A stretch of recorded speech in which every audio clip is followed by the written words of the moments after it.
Good morning doctor सबिया ma'am, माझी एक request अशी होती की तुम्ही एक व्हिडिओ हा uterus removal after sex life यावर बनवा.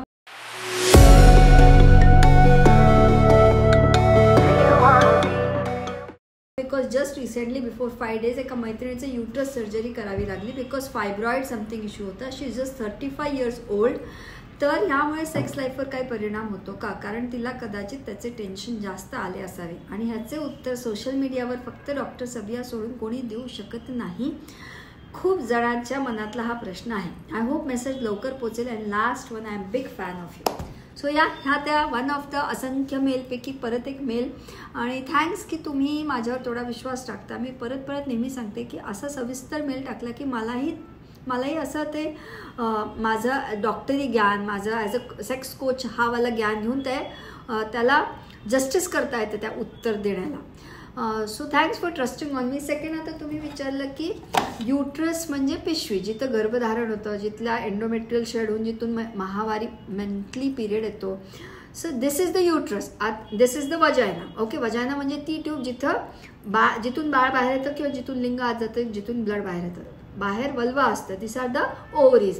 हिस्टेरेक्टोमी म्हणजे फक्त यूट्रस काढलं आणि कधी कधी ओव्हरीज सुद्धा काढल्या जातात. In any of the scenarios हे लक्षात ठेवा, हा इकडचा भाग आहे. ह्या ओव्हरीजमधनं काही हार्मोन्स रिलीज होतात. तर ओव्हरीज जर काढले तर काही हार्मोनल ट्रीटमेंट दिले जातात so that the body comes into that balance state. पण फक्त यूट्रस काढला असेल तर विषय म्हणजे काहीच प्रॉब्लेम नसतो. अदर देन की तुमची सर्जरी झाली, सर्जरीनंतर जे टाके भरायला वगैरे जो वेळ लागतो तो वन्स द डॉक्टर सेज की you are completely fit, you are pain free, you are free to do sex with your will and wish. कृती सेक्सची करण्यासाठी you need good pelvic floor muscle strengthening, good desire, good arousal and a nice partner. Do it on your own with your partner. हे सगळ्यात मोठं myth ते मिळते की 40 झाली, 50 झाली, 60 झाली, फक्त 4 धाम यात्रा करा, हिस्टेरेक्टोमी झाली, मेनोपॉज आला म्हणजे सेक्स करता येत नाही. तर असं होत नसतं ना. तुम्हाला स्वइच्छेने ते नाही करायचं दॅन इट इज फाईन.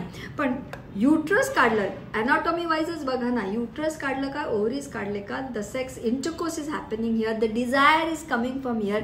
आणि मनात असलं पाहिजे ज्या व्यक्तीसोबत सेक्स करायचं आहे. सो हो, अशा गोड गैरसमज काहीच नाही ठेवले पाहिजेत. अनलर्निंग खूप महत्त्वाचं असतं. आणि सेक्स ही कृती आणि as an emotion, intimacy and intercourse तुम्ही पार जिवंत आहात. तुम्ही शेवटच्या क्षणापर्यंत आपल्या मर्जीनं करू शकता. So that's how it is. तुमचे काही प्रश्न असतील सेक्स, इंटिमेसी, नातेसंबंधाला घेऊन तर मेलमध्ये विचारत जा.